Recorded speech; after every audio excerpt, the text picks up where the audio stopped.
Next time, the entire season, 20. Hi. I send you baby pictures. Yes, send it. You don't send it out. They're super cute. They are. I've seen it. Oh, you with Tony. No, no, I was. He showed. I was sitting here. You know, I mean, you're back in. You're back in your room. I think I sent you them from like. I made pictures from my hospital. There's like not even enough time. Okay, he looks like his mom.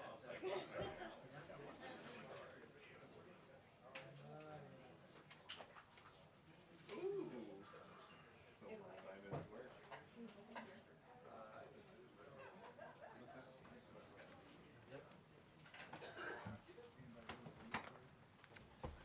Smells like a chimney. Fireplace. Good afternoon, everybody. I just have really one quick thing at the top, and then we'll get going with all of your questions. So as you all know, this afternoon, the President looks forward to seeing Leader Jeffries, Chair Aguilar, and other top leaders and members of the House Democratic Caucus. You can expect to hear the President talk about our shared focus on delivering important progress for the American people, from rebuilding America with record jobs, small businesses, economic growth, and rising wages, to protecting and expanding access to health care and taking on big pharma, to taking historic action to combat climate change, gun violence, and efforts to roll back our fundamental freedoms. And that's in stark contrast to what House Republicans are focused on. Right now, they're sowing chaos, undercutting our national security, and playing political games. As the President said earlier this week, Republicans have to decide, who do they serve? The President and House Republicans know who they work for. We are aware. The President is very aware. House Democrats are very aware, and that is the American people. With that, we have the Admiral back in the briefing room, who is going to give us an update on the Middle East and take your questions. Here you go, Admiral. Thank you. Actually, I don't have an opening statement. I'll save you that. So we'll just go right to questions. All right, here we go. Sorry to bring you back up. I actually knew that and I forgot. But you bounded very quickly. I know. Thanks, Admiral. Can you talk about whether the administration has a reaction to Prime Minister Netanyahu's plans to deploy the Israeli military into Rafah? And is the administration sending any warnings to the Israeli government against doing so, considering the humanitarian catastrophe that the UN said that this would cause? Well, with the caveat that I always use, that we'll let the Israelis speak to their military operations and certainly any potential future military operations. I can tell you we've seen no plans that would convince us that they are about to or imminently going to conduct any kind of major operations in Rafah. I think you all know more than 1 million Palestinians are sheltering in and around Rafah. That's where they were told to go. There's a lot of displaced people there, and the Israeli military has a special obligation as they conduct operations there or anywhere else to make sure that they're factoring in protection for innocent civilian life, particularly civilians that were pushed into southern Gaza by operations further north, Khan Yunis and North Gaza. I could tell you that absent any full consideration of protecting civilians at that scale in Gaza, military operations right now would be a disaster for those people, and it's not something that we would support. Sorry. The Israeli military has also detained 3 U.S. citizens during Secretary Blinken's current trip. One woman in the West Bank on Monday and 2 brothers in Gaza this morning, and that's according to the Israeli military and family members of those people. Does the White House have a reaction to that? Just processing this information, and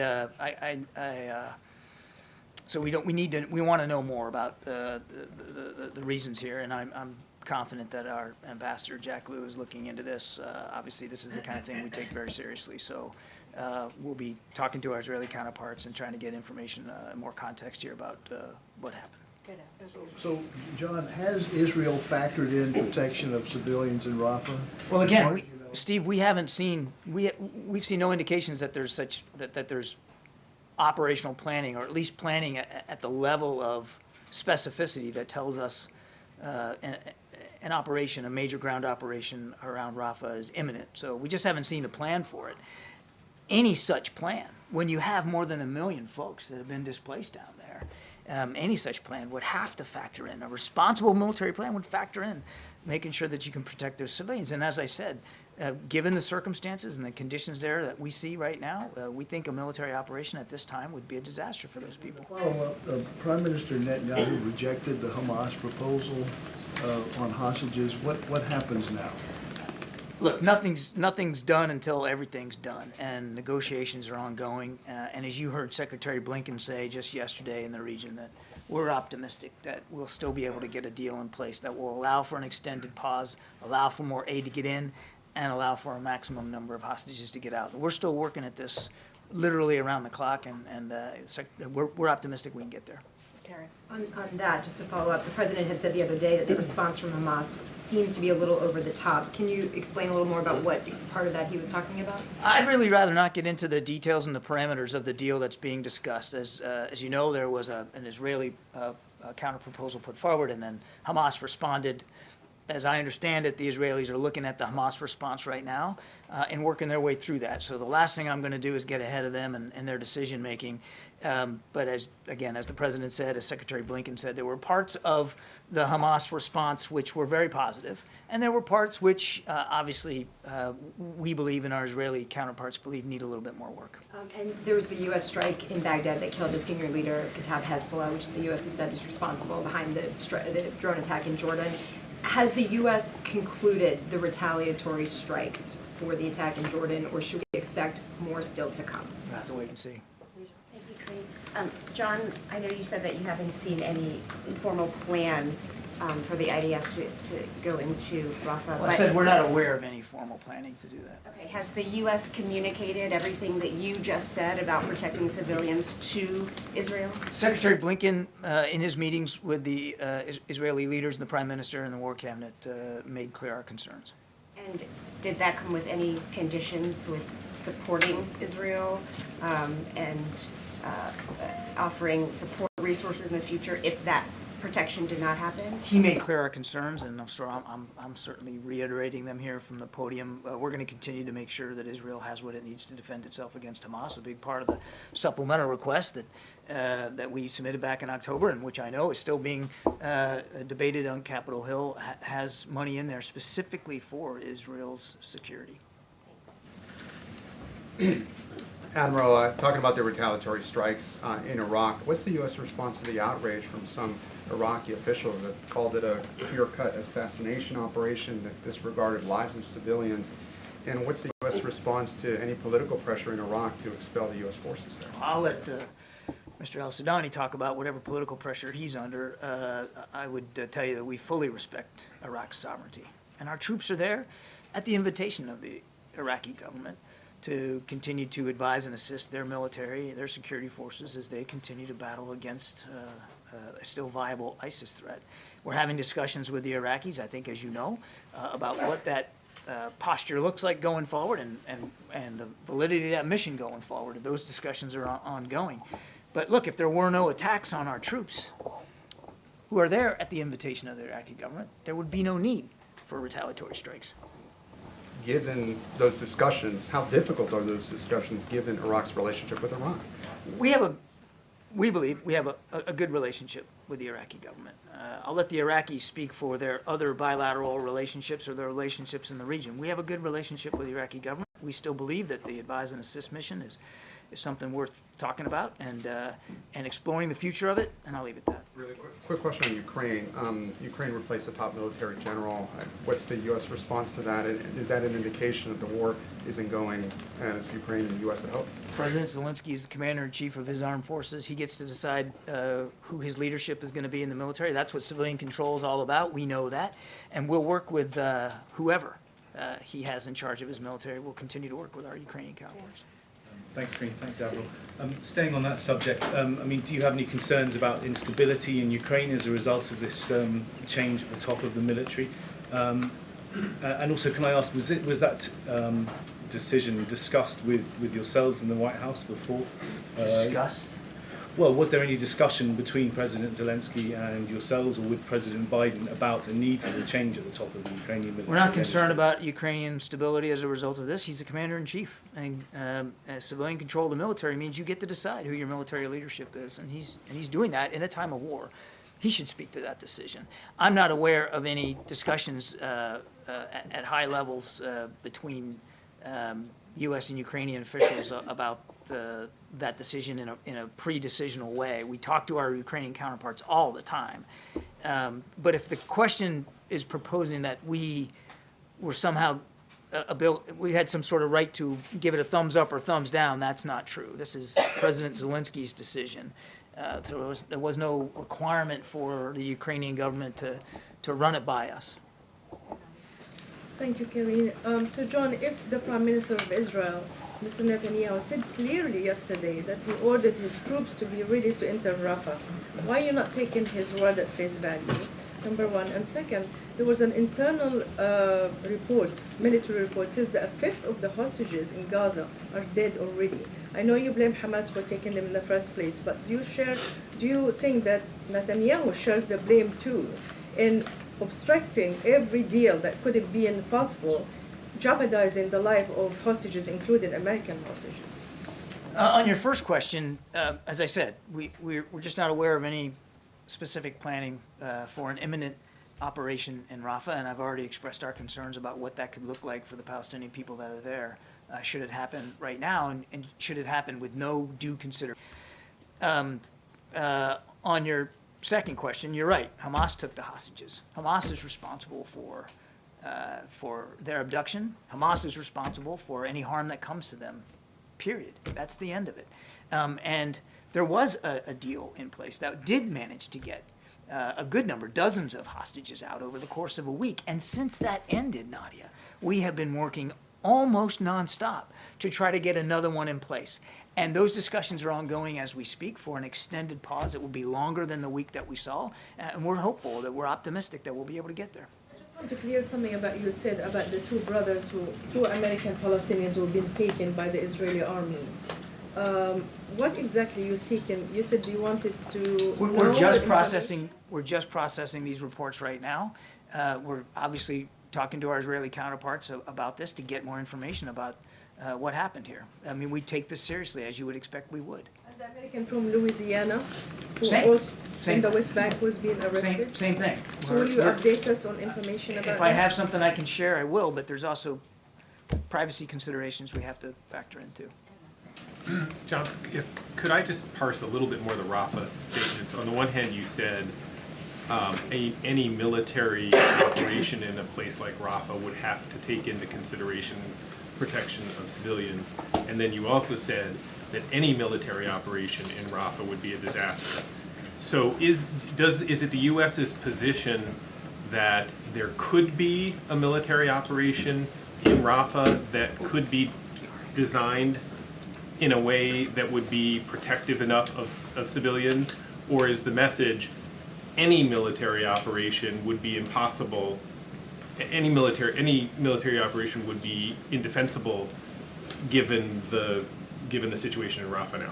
Again, we haven't seen a plan here. In terms of what so you're our view is any major military operation in Rafah at this time, under these circumstances, with more than 1 million, probably more like 1.5 million Palestinians who are seeking refuge and have been seeking refuge in Rafah, without due consideration for their safety, would be a disaster, and we would not support it. But I guess my question is, could you see a path towards due consideration for their safety that could make a military operation in Rafah now, actually work? That's a speculative one. I'm not going to go down a hypothetical here, Michael, in terms of what it could look like. Again, we have no indications that there is such planning for a major operation in Rafah. I've just said that right now, without proper planning and consideration of the innocent lives that are there, more than 1 million folks that are in Rafah, a military operation right now, without any kind of due consideration for that, would be a disaster for those people, and we would not support it. Do you have any concern that Tucker Carlson's interview with Vladimir Putin could further erode support for Ukraine aid in the United States?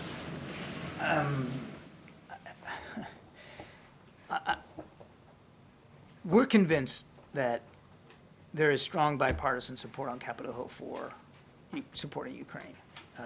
And we know there's efforts now to bring something up onto the Senate floor for a vote that would have Ukraine, Israel, Indo-Pacific, and humanitarian assistance, so supplemental funding in it, and without the border.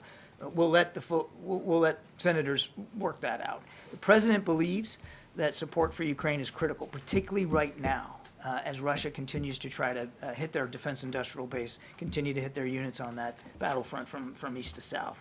It's vital.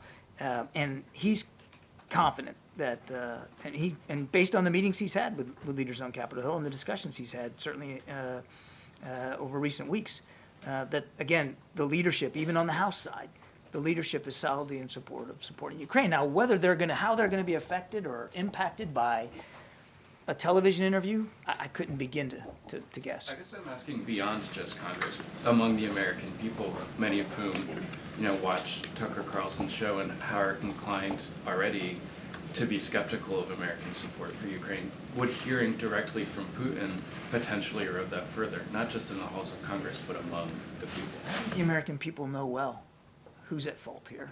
And I think they know that there was no ground whatsoever for the invasion on February 22nd, 2 years ago. He invaded a neighboring country without provocation. Ukraine wasn't a threat to anybody, and the American people understand that. And the American people understand what Ukraine's fighting for. And all they're asking for is our help. They're not asking for American boots on the ground. Again, I don't think the American people are going to be swayed by one single interview. And I think anybody that watches that interview, again, I haven't seen whatever's said, need to make sure remember, you're listening to Vladimir Putin. And you shouldn't take at face value anything he has to say. Admiral, can you give us a little more sense of what the president plans to speak about with Chancellor Scholz tomorrow? The chancellor has said, he hopes the West sends a clear signal to Vladimir Putin, and it seems like this week gives anything but that. They're going to talk about certainly the situation in Ukraine, no question about it. I think both leaders will reaffirm their strong support for Ukraine and finding a way to continue to help Ukraine. The chancellor said something like that before he left Berlin, actually, about finding ways for Europe to also do more to support Ukraine. I think they're going to talk about the Middle East as well, and what the situation in Gaza looks like, what together we can do as strong allies to continue to make sure that Israel has what it needs to defend itself, that humanitarian assistance gets into the people that need it. And I would be surprised if they didn't also talk about the threats in the Red Sea to international shipping, and that a lot of that international shipping affects Europe directly. Great, thank you. Admiral, as you just mentioned, the foreign aid package, it advanced in the Senate just a few moments ago, but it still is a long way before final passage. Some Democrats on the Hill say that they've been asking the White House to consider options to help Ukraine without their help in case that this doesn't pass at all. Is the White House considering any such options to aid Ukraine without the help of Congress? I think I'll leave our conversations with members of Congress to those conversations and not discuss them publicly. The president believes that support for Ukraine is critical, particularly right now, and we'll continue to work with both sides of the aisle in the Senate to see what we can do to make that happen. Is he sending any kind of, is he going to send any more direct message now as they're taking this up and now that it's advanced? I'm not going to get ahead of the president's private conversations with members of Congress and leadership on Capitol Hill. He's been in touch with them. He will stay in touch with them. Thank you, Karine. John, with everything that you said about Rafah, whether an attack is imminent or not, I noticed that what you said was that we will not support it and we will not accept it. So I guess my question is, the president has military, financial, and diplomatic leverage on Netanyahu. Why won't he use it? I think it's not true that we haven't tried to help influence the way the Israelis have been prosecuting operations. That's just not true. We have, and they've been receptive to many of our lessons learned and the perspectives we shared. And again, what I said was, an operation right now, first of all, we don't think it's imminent. We have no indication that one's imminent. Any operation right now, given more than 1 million Palestinians seeking refuge at Rafah, would be a disaster for them, and any operation that wouldn't factor in their safety and their protection, an obligation that the Israelis have, we would not support. And on On the Jordan King's visit next week, John, I think you did mention that the funding for UNRWA that has been suspended, that was specifically for Jordan. So can you give a little bit of a preview of whether that part on UNRWA funding and then also on refugee support for Jordan, will that be discussed between the president and the king? I don't know if the specific suspension of funding for UNRWA is going to be a matter of discussion. I mean, it's a closed matter. That money has been suspended pending the outcome of the investigations, and the Jordanians know that. It was really for, it was a limited amount of money for a specific purpose in Jordan to assist Palestinians there. But I think in broad brushstrokes, the king and the president will certainly talk about what Gaza looks like post-conflict, and how our counterparts and our Arab friends in the region can help build a post-conflict Gaza, or help us work towards a post-conflict Gaza that, again, meets the aspirations of the Palestinian people, and give them a vote and a voice in what that looks like. And it's going to have to start with a revitalized Palestinian Authority. And just one last question. You did mention that this is not the end of the negotiation on the temporary ceasefire, and you're optimistic. Does that mean that, I mean, can we infer from that the president believes that Netanyahu's response, whether that is his actual position or simply a public stance? I'll let the Prime Minister speak for his comments. The President believes that this potential deal has real possibility, and he shares Secretary Blinken's optimism that we can get there. Discussions are active; they're ongoing. It's not like either side just cut everything off. It's still those conversations are still happening, and so the president's optimistic that we can get there. He believes it's possible. All right, we have to take one last one. Go ahead. Thank you, Admiral. You said that any responsible military operation would factor in civilians.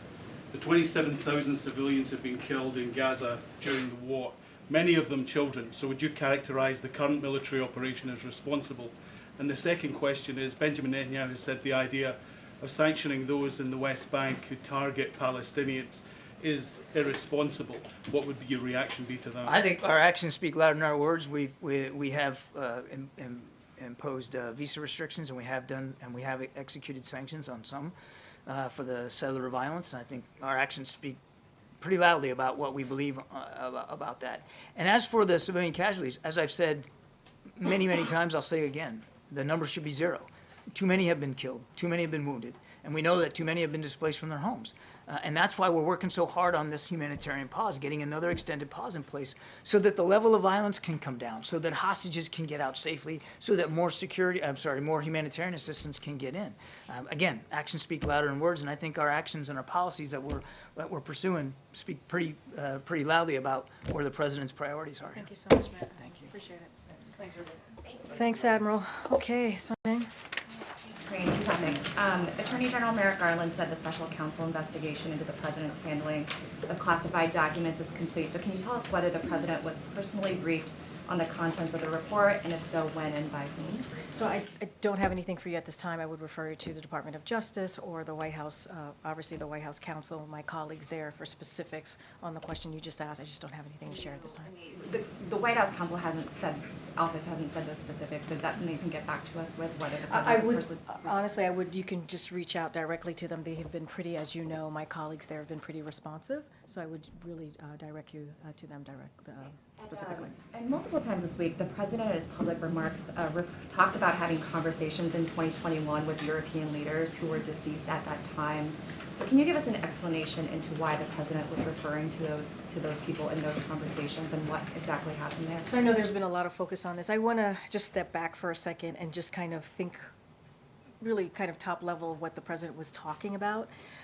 When he was having, as he tells the story about having these conversations with world leaders, which are obviously important conversations, he was underlying the January 6 events in 2021, what happened, the message that it sent around the globe, around the world, to our leaders, to world leaders, how dangerous it is, our democracy, how important democracy was. Or continues to be, obviously, and he was asked. When he was, after he was elected, when he went to the G7, he said, and you saw this, it was something that we were saying throughout that trip, America is back. America's back. And what was asked of him was for how long? And that whole story is just to reiterate, to really land, obviously, how important what we saw, that event, how important it is to continue to fight for our democracy, but also how important it is, the United States, their leadership, our leadership here in the globe. And so he never thought, this is someone who was a senator, he was a vice president.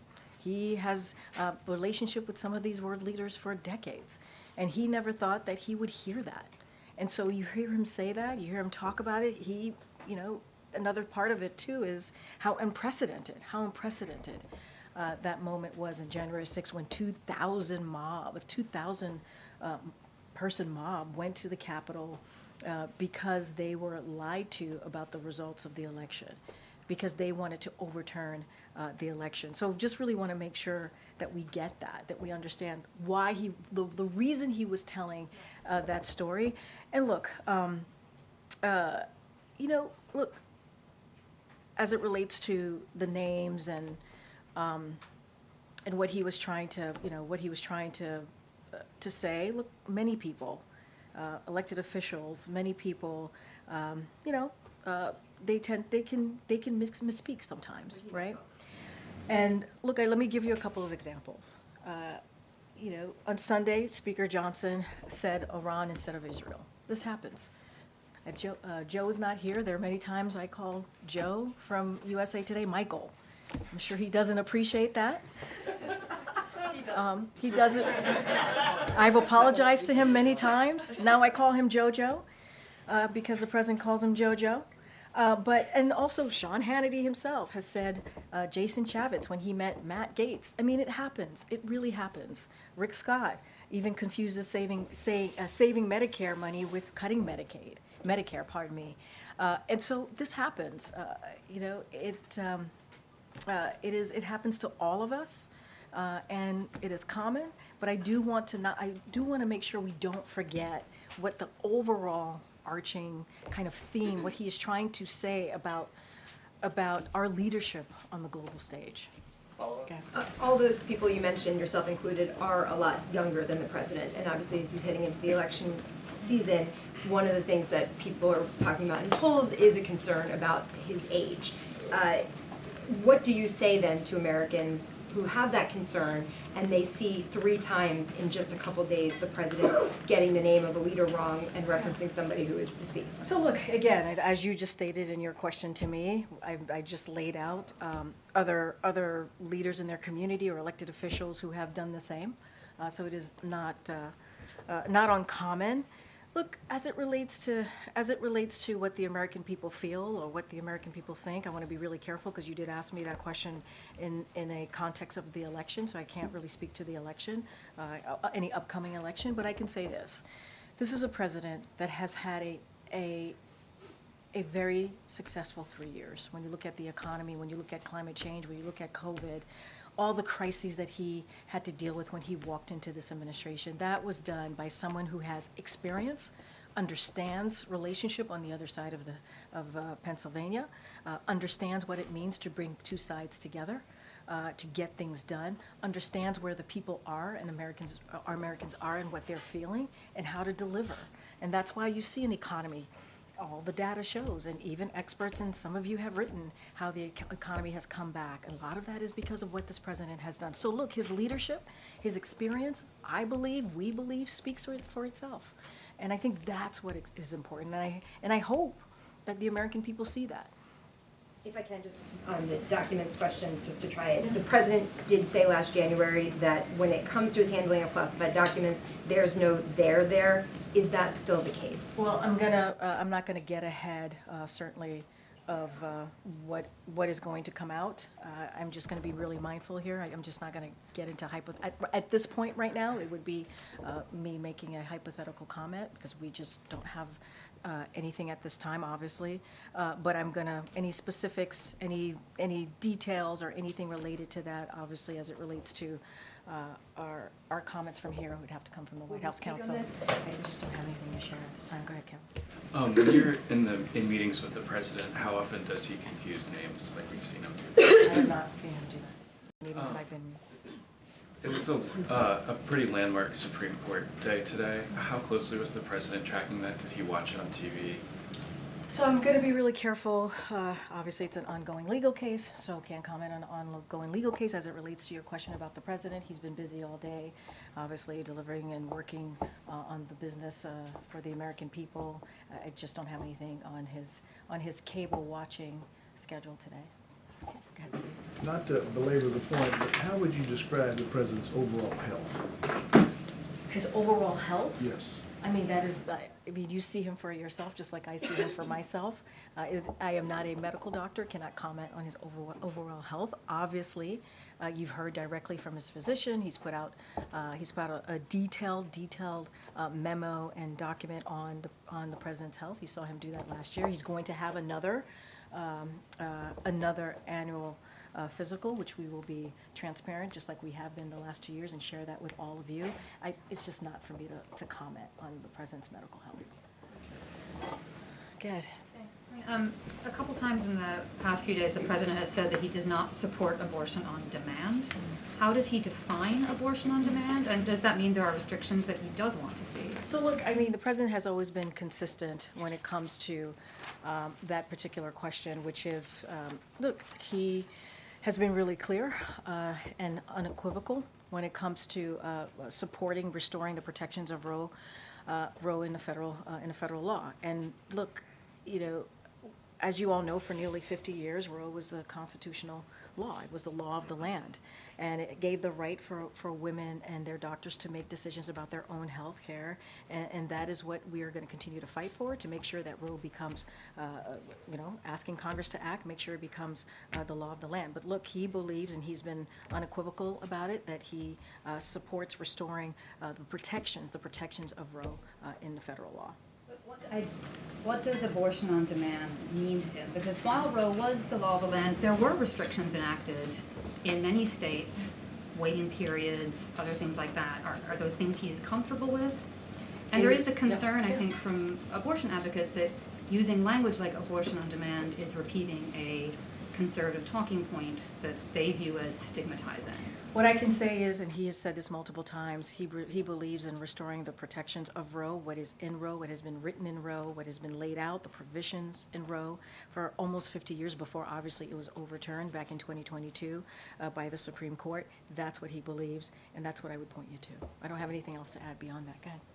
Thanks, Karine. What is it that the White House hopes that the officials who are meeting with Arab Americans today take away from those meetings in Michigan? So let me just say a couple things at the top, is that this is part of the Biden-Harris ongoing outreach to Muslim and Arab Americans communities. So as you all know, and I made this comment last week, senior officials traveled to Michigan, and they are obviously traveling today to hear directly from the community, to hear directly from community leaders on a range of issues that are important to them, obviously as well, not just them, but their families, including the conflict that we're currently seeing in Israel and Gaza. This is a private meeting.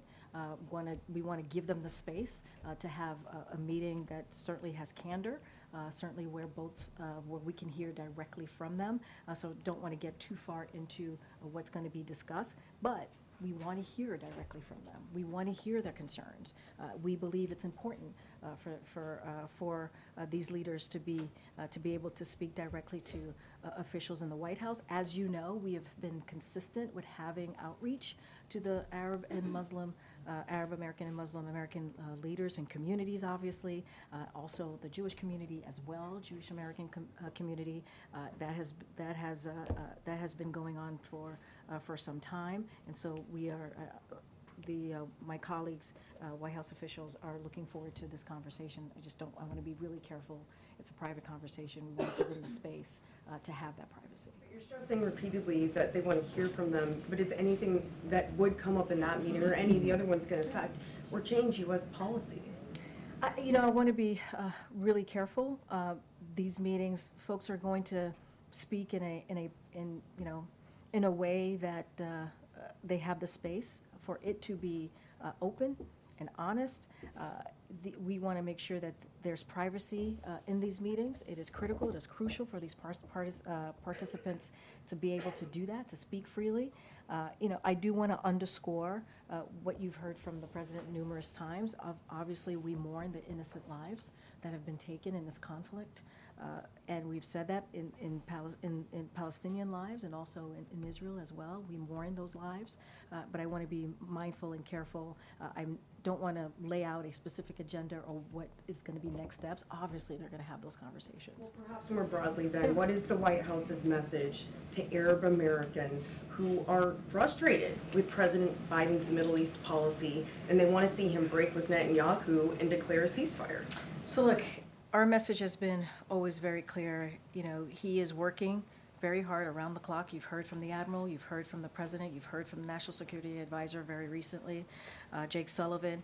He's working very, very hard, and his team is, and you saw Secretary Blinken in the region, to stop the suffering of innocent Palestinians and who have been caught in the middle of this conflict. Between Israel and Hamas. And so we mourn the innocent lives that have been taken here. And so what we are trying to do, and again, you heard this recently from the Secretary and also our National Security Council team, is that we are doing everything that we can to get another humanitarian pause so that we can get these hostages home to their families and their friends, to make sure that some of them are Americans as well, want to get them home, and get that much needed critical humanitarian aid into Gaza. And that's what we want to see, and that is our message. Okay. Why did the president himself not meet with the Arab and Muslim American leaders in Michigan when he was there last week? Well, as you know, that was a campaign trip, so I can't speak to what the needs of the campaign were. I would have to obviously refer you back to the campaign and why it was set up in that way. Obviously, it was a very productive trip. So not going to get into the specifics of the last time he was in Michigan, but we have been consistent and have had a constant communication with leaders in the community. This is something that we have done throughout since this conflict began on October 7th. The president has met with Arab Americans and also Muslim American leaders, and we are going to continue to have that engagement as we're doing today.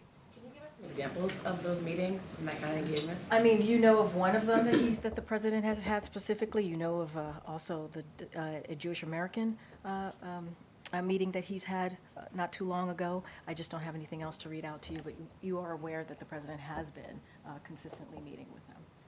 Has the president spoken to families of the Marines that were killed this week in Calgary? Obviously, our hearts go out to the just devastating loss of those 5 Marines, and our hearts go out to their families and to their friends, and the people who love them. I don't have a call to read out from the president, but obviously they are in our hearts. Thank you, Karine. To follow up on Mary Alice, has the president had more than one meeting with Arab American leaders? So we don't read out every meeting, obviously. Referencing the one, so has I it been know, more than because one? that one we did read out, and you all were aware of that. But the president has had, and his White House officials have had regular communication and contact. We just don't read out every conversation, every meeting that the president has, but we have had regular engagement with Muslim Americans and also Arab American leaders, and obviously as well Jewish American leaders as well. Thank you. And then on the southern border, can you talk about what executive actions the administration is considering?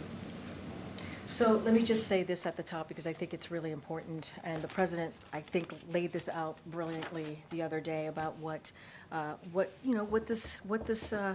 this time has all been about, right? We made sure the president directed his team, and you've heard us say that many times, but it is true, for 2 months, directed his team to have a conversation with Republicans and Democrats in the Senate to try and come forward with a bipartisan agreement. This agreement, if it had gone into law, would have been the fairest and also the toughest agreement to deal with what is happening at the border, and also some immigration issues that we're seeing.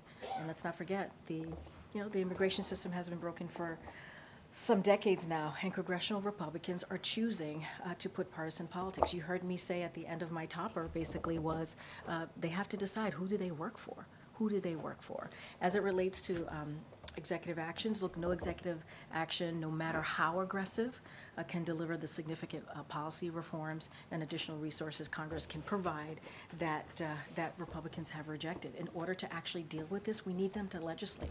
We need them to actually take action. So we are always evaluating our options, but no executive action could actually have done what this bipartisan agreement could have done and would have been able to put into place to deal with the challenges at the border and to actually deal with immigration. I'm just asking what those options are, even if they don't have the same impact that legislation obviously would. What else could the president do to, given that Congress isn't going to do it? No, I understand the question. What I want to say more broadly, there's not a executive action that actually could have done or implemented in an effective way what that bipartisan agreement could have, right? That is just a fact. There is no executive action that the president can take. Now, we're going to always constantly modify our approach to meet the ever-changing moment. I don't have anything to confirm or preview here at this time, but if you look at the holistic, right, agreement, not one action would have done anything to really make the change that is meaningful change that we had needed to see at the border. And if we have anything specific on modifying anything or taking an approach to meet the changes that we're seeing, we certainly will share that and to you all, but I just don't have any preview. Oh, we have to wrap. Go ahead, Gabe. To follow up on what we was saying, is there a plan B now that this has failed? We are always going to look at our possible actions, always. But I want to be really clear, right? What that negotiation legislation would have done, there's no executive action that could have touched what that piece of agreement would have been able to do. That bipartisan agreement. We're asking you, what are the details of that? What I'm answering for you is that we are always looking at other ways to modify actions that we've already taken. We're always looking at other approaches to meet the ever-changing moment. I just don't have anything to preview for you at this time. We've asked several times before, but given the events of this past week, does the White House now support breaking off Ukraine and Israel funding now that this bill appears to have gone? So, look, I think they're still doing their work over at in Congress, so want to be mindful there. But the president has been very clear how important it is to get this funding, to get that national security supplemental done. He's been clear about that since October, since he put that forth to Congress. And it is important. You heard the Admiral lay out what's going on in Ukraine and why they need that funding and what they've been fighting for and how important this president continued to show his leadership, how he strengthened NATO, how he's been able to bring more than 50 countries together to make sure that Ukraine has what it needs to fight for their democracy. That is incredibly important. And so we've talked about Israel and Israel being able to have the defenses that they need to fight against a terrorist organization. We've been clear about that. So I'm not going to get ahead of things here, but the president couldn't have not have been clearer on how important this national security supplemental, these emergency requests that he put forth months ago, and you know, it's been said here already at the podium, you know, we believe there's bipartisan support for Ukraine. We do. We believe that still exists. We believe that there are congressional members on both sides of the aisle that wants to get this done. In regards to the Herb report, I know you said you can't comment because it's not out yet, but today we learned that the White House chose not to redact anything and not exert executive privilege. Why did the White House not exert executive privilege? I would refer you to the White House counsel, my colleagues there at the White House counsel. We'll see you guys tomorrow. Thank you, everybody.